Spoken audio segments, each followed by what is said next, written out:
बिस्मिल्लाहिर्रहमानिर्रहीम। अस्सलामुअलैकुम my YouTube family. उम्मीद करती हूँ आप सब खैरियत से होंगे। जी वीवर्स, आज मैं लाई हूँ आपके लिए कड़ी की रेसिपी जो कि बनने वाली है बहुत ही मज़ेदार, क्योंकि कड़ी तो हर घर में बनती है, हर घर की रेसिपी है, हर किसी का बनाने का तरीका भी अलग होता है। तो मैं आपको बताने वाली हूँ कि मैं किस तरह से बनाती हूँ और आप इस तरह से बनाकर ट्राई करें। इंशाल्लाह आपकी कड़ी पकोड़े को भी सब लाइक करेंगे। बहुत ही मज़ेदार बनने वाली है ये कड़ी पकोड़ा। तो मैंने इसमें डाल लिया है 2 चम्मच कुकिंग ऑयल और 1 छोटा प्याज कट करके डाल दिया है। अब मैं इसको हल्का सा गोल्डन ब्राउन करूँगी अच्छी तरह से, ताकि ये गोल्डन ब्राउन हो जाए। उसके बाद इसका मैं आपको बताती हूँ इसके बाद हमने इसका क्या करना है। तो अगर आप मेरे चैनल पे न्यू हैं तो मेरी वीडियो को कर दें लाइक, चैनल को कर दें सब्सक्राइब, ताकि हर आने वाली वीडियो का नोटिफिकेशन आपको मिल सके। तो मैंने हर किस्म की वीडियो आपको वो बताई है कि हर रेसिपी भी बनाई है कि कैसे कैसे बनती हैं, क्या क्या चीज़ें उनमें डलती हैं। तो आज कड़ी में भी मैं आपको सीक्रेट मसाला बताऊँगी, जिससे बाज़ारी कड़ी जैसी आपकी कड़ी बनेगी, जो कि बनेगी बहुत ही मज़ेदार। अगर आप मेरे चैनल पे न्यू हैं तो चैनल को प्लीज़ सब्सक्राइब कर दें, ये आपकी तरफ से प्यार होता है जो हमें मिलता है। जी व्यूअर्स, ये इसमें मैंने डाली है कलौंजी। कलौंजी वैसे भी हाजमे के लिए बेहतर होती है, तो कड़ी पकोड़े में ये कलौंजी लाजमी डालनी चाहिए। इससे कड़ी का जो टेस्ट है बहुत ही मज़ेदार बनता है। तो आप इसे बुनाई के टाइम ही डालें, ताकि इसकी जो खुशबू है वो आने शुरू हो जाए, ताकि आपकी कड़ी में इसकी खुशबू आए तो कड़ी ही मज़ेदार बने। अब प्याज गोल्डन हो गए हैं तो मैं इसमें लहसुन अदरक का पेस्ट ऐड करूँगी। तो हम उसको भी अच्छी तरह से भूनेंगे। तो ये मैंने इसमें लहसुन अदरक का पेस्ट ऐड कर दिया है। अब इसको अच्छी तरह से भून लेंगे।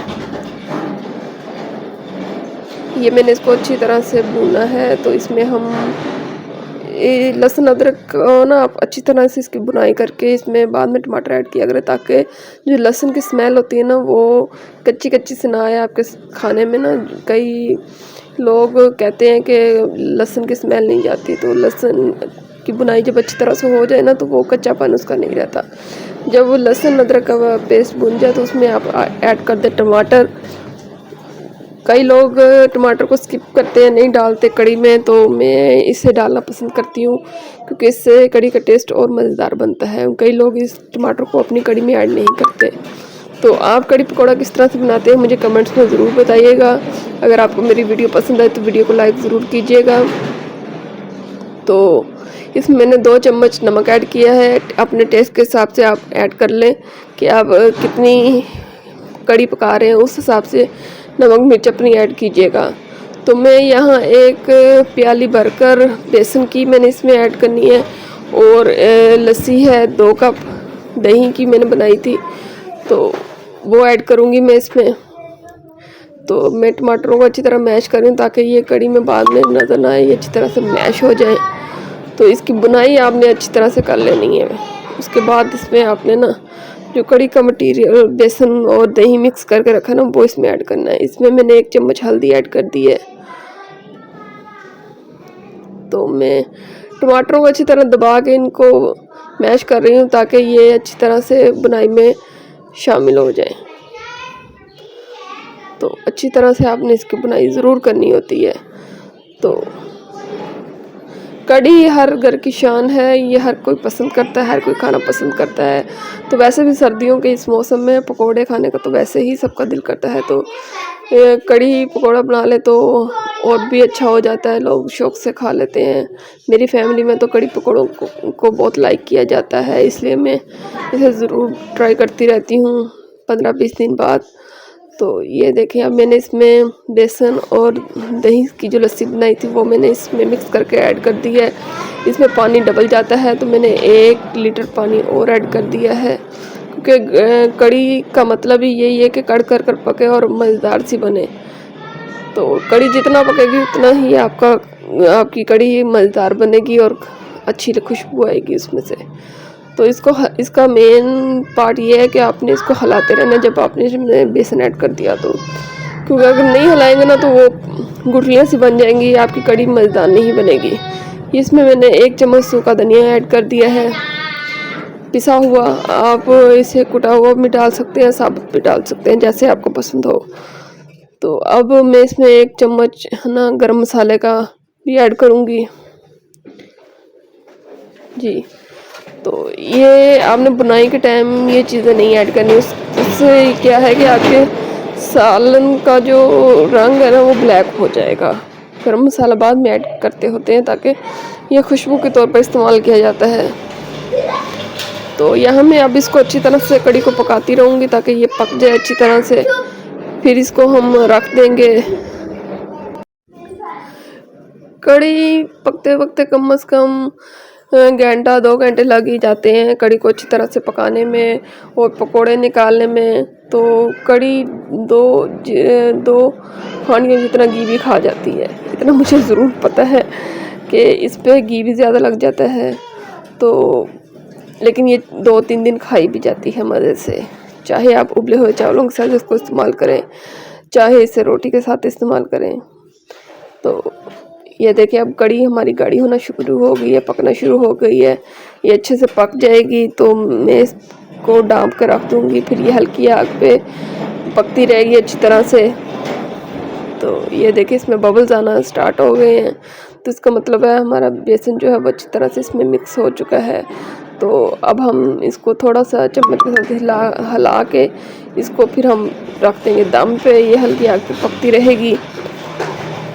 तो जी व्यूअर्स, मेरी आपसे फिर से रिक्वेस्ट है, प्लीज़ मेरी वीडियो को लाइक करें, चैनल को सब्सक्राइब करें ताकि आने वाली हर वीडियो आपको मिल सके। मैं हर तरह की वीडियो बनाती हूँ, आप मेरे चैनल पर विज़िट कर सकते हैं।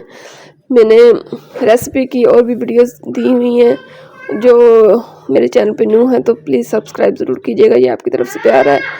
तो ये देखिए कढ़ी में अब उबाल आना शुरू हो गया है बहुत अच्छे से। इसका मतलब है अब जो हमारी कढ़ी का टेक्सचर है ना वो थोड़ा सा गाढ़ा भी हो गया। अब मैं इसको ढाँप कर रख दूँगी, ये लो फ्लेम पे पकता रहेगा। अब हम चलते हैं पकौड़ों की जानिब, पकौड़ों का सामान तैयार करते हैं। ये मैंने 1 प्याली भरकर इसमें बेसन ऐड किया है। बेसन को आपने अच्छी तरह से छान कर इस्तेमाल करना है। तो ये आलू हैं, 3 अदद मैंने आलू लिए हैं जिन्हें मैंने बारीक बारीक काट लिया है। तो ये मैं इसमें ऐड करूँगी। आलू को अच्छे से धोकर वॉश किया करें और अच्छे से बारीक से कट किया करें। और ये प्याज है, मैंने 1 अदद बड़ा प्याज लिया था, इसको बारीक काट लिया था। और ये सब्ज़ धनिया है, ये मैं इसमें ऐड करूँगी। ये हरी मिर्चें हैं 3 अदद बारीक कटी हुई, ये मैं इसमें ऐड करूँगी। हरी मिर्चें जो पकोड़ों में मज़ा देती हैं ना वो बस क्या ही बात है। तो हरी मिर्चें ज़रूर आप अपने पकोड़ों में ऐड किया करें।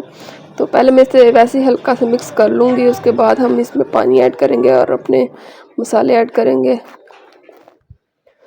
तो आप कितनी अपनी घर में कढ़ी पकाती किस हिसाब से पकाते हैं तो आप उसी हिसाब से अपने मसाले ऐड कीजिएगा, क्योंकि हर घर की औरत को पता होता है कि उसके घर में नमक कितना इस्तेमाल किया जाता है और मिर्चें कितनी इस्तेमाल की जाती हैं। इसमें मैंने 2 चम्मच नमक ऐड कर दिए हैं और 2 चम्मच ही मैं लाल मिर्च के ऐड करूँगी, क्योंकि मेरे घर में ज़रा तीखा पसंद करते हैं सब। तो इसमें अब मैं ऐड करूँगी सूखा धनिया,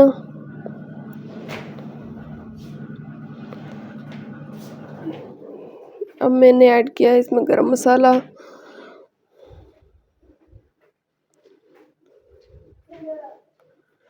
और इसमें ऐड करेंगे थोड़ी सी हल्दी कलर के लिए, टेस्ट के लिए। तो अब हम इसको अच्छी तरह पानी डालकर मिक्स कर लेंगे, जितना कि पकौड़ों का टेक्सचर जो है ना वो मज़ेदार सा बन जाए। तो आप पहले थोड़ा थोड़ा पानी डाल के इसको मिक्स कीजिएगा ताकि ज़्यादा पतला ना हो जाए। मोटा होगा तो हम इसको पानी डाल के ठीक कर लेंगे, लेकिन पतला होगा ना तो फिर वो आपके पकोड़े जो है ना वो ख़राब होना शुरू हो जाते हैं, वो उनमें वो टेस्ट भी नहीं रहता और वो सही तरह से पकते भी नहीं हैं। तो मैं इसको तैयार कर लेती हूँ। तो ये देखिए मैंने पकौड़ों का मटेरियल तैयार कर लिया है जी। मैंने पकौड़ों का मटेरियल तैयार कर लिया। यहाँ हमारी कढ़ी भी अच्छे से पक रही है, इसको भी कुछ ही देर हुई है पकते हुए। अभी मैं इसको और अच्छी तरह पकाऊंगी ताकि इसमें से जो घी है वो ऊपर आ जाए, तब उससे पता चलता है कि आपकी कढ़ी अब पक कर तैयार हो गई है। अगर आपकी कढ़ी का ऑयल जो है वो आपकी कढ़ी के ऊपर आ गया है तो आपने इसको अच्छी तरह से पकाना होता है। ये ना हो कि कच्ची कच्ची से पका के रख दें, तो अच्छी तरह से पकाया करें, क्योंकि हर घर की जो लेडीज़ है वो खाने को अच्छी तरह ही पकाती हैं। वो चाहती हैं कि उनके खाने की हर कोई तारीफ़ करे। तो अब मैं इसमें कसूरी मेथी डालूँगी। मेथी जो है ना वो कढ़ी में उसकी खुशबू बहुत ही अच्छी लगती है, मुझे तो बहुत अच्छी लगती है। अगर आप भी डालते तो कमेंट्स में ज़रूर बताइएगा। तो मैं इसमें अब ये मेथी ऐड कर रही हूँ। तो मैं क्योंकि मेथी आपने इसमें दरमियान में ऐड किया करके, यानी कि कढ़ी आपकी अच्छी तरह से पकी भी ना हो और कच्ची भी ना हो, तब इसमें आपने मेथी ऐड करनी है ताकि ये आपकी कढ़ी में भी अच्छी तरह से पक जाए और इसकी खुशबू आना स्टार्ट हो जाए। तो अब कढ़ी को हम कवर करके रख देंगे ताकि अब चलेंगे हम अपने पकौड़ों की जानिब। फिर हम, क्योंकि कढ़ी के साथ साथ ही हमें पकौड़े भी निकालने होते हैं, तो पकौड़े मैं छोटे साइज़ के ही बनाऊंगी, क्योंकि कढ़ी में छोटे साइज़ के पकौड़े ही अच्छे लगते हैं, गोल गोल, ताकि एक बाइट में ही आ जाए। तो उससे जो होता है ना कढ़ी पकौड़ों का टेस्ट बहुत अच्छा आता है। अगर बड़े बड़े पकौड़े हों वो अंदर से कच्चे भी रह जाते हैं। और पकौड़ों को हमेशा आपने लो फ्लेम पे पकाना है। पहले आप ऑयल को अच्छी तरह से गर्म कर लें, गर्म करने के बाद इसे आपने ना मीडियम आंच पे फिर फ्राई करना है ताकि पकौड़े आपके दोनों तरफ से और अंदर तक पक जाए। तो ये पकौड़े मैं इनमें सारे ऐड कर लेती हूँ जितने इस पैन में आते हैं। तो आप मेरे चैनल पे न्यू हैं तो मेरी वीडियो को लाइक कर दें, चैनल को सब्सक्राइब कर दें। ये आपकी तरफ से प्यार होता है, हमें सपोर्ट किया करें। हम बहुत मेहनत से आपके लिए वीडियो बनाते हैं ताकि हमारी बहनें जो हैं वो अच्छी तरह से कुकिंग करना सीख जाएं कि कुकिंग कैसे की जाती है, खाने कैसे पकाए जाते हैं। तो ये अच्छी तरह से एक तरफ से कुक हो जाएंगे तो फिर मैं इनको पलटूंगी। फिर ये जब गोल्डन से हो जाएंगे तो मैं इन्हें डिश आउट कर लूँगी। तो ये देखें मैंने इनकी साइड चेंज कर ली थी एक तरफ से, ये कितने प्यारे गोल्डन हो चुके थे। तो माशाल्लाह से खुशबू भी इनकी बहुत प्यारी आ रही है। तो अब इनको मैं कढ़ी में ऐड कर दूंगी। कढ़ी भी हमारी माशाल्लाह से अब तैयार हो चुकी है तकरीबन। अब इनमें पकौड़े ऐड कर दूंगी। मैं कढ़ी जब पक रही होती है ना उसके साथ ही पकौड़े ऐड कर देती हूँ ताकि पकौड़े ना कढ़ी का टेस्ट भी और मज़ेदार से हो जाए पकौड़ों के साथ, और पकौड़े भी जो है ना वो नरम पड़ जाए और मज़ेदार से बन जाए। और वैसे भी कुछ मेरी फैमिली के जो मेंबर्स हैं ना वो पकौड़े कढ़ी में खाना पसंद नहीं करते, अलग से खाना पसंद करते हैं, तो मैं उनके लिए अलग से भी रख देती हूँ। तो जो कढ़ी में खाना पसंद करते हैं, अब हम मेन चीज़ की तरफ चलेंगे। हम तड़का लगाएंगे। इसमें मैंने डाला थोड़ा सा ज़ीरा, 3 सब्ज़ मिर्चें, इनको हल्का सा फ्राई करके इसमें मैं तड़का लगा दूँगी। कढ़ी का कलर देखिए कितना प्यारा आ चुका है माशाल्लाह से। अब मैंने इस पर तड़का लगा दिया, देखिए फाइनल लुक कितनी प्यारी लग रही है। अगर आपको मेरी ये कढ़ी की रेसिपी पसंद आई है तो प्लीज़ मेरे वीडियो को लाइक करें और कमेंट्स करके ज़रूर बताइएगा कि आपको मेरी वीडियो कैसी लगी। ये देखें इसकी फाइनल लुक माशाल्लाह माशाल्लाह कितनी प्यारी है। तो मैं चलती हूँ, अल्लाह हाफिज़।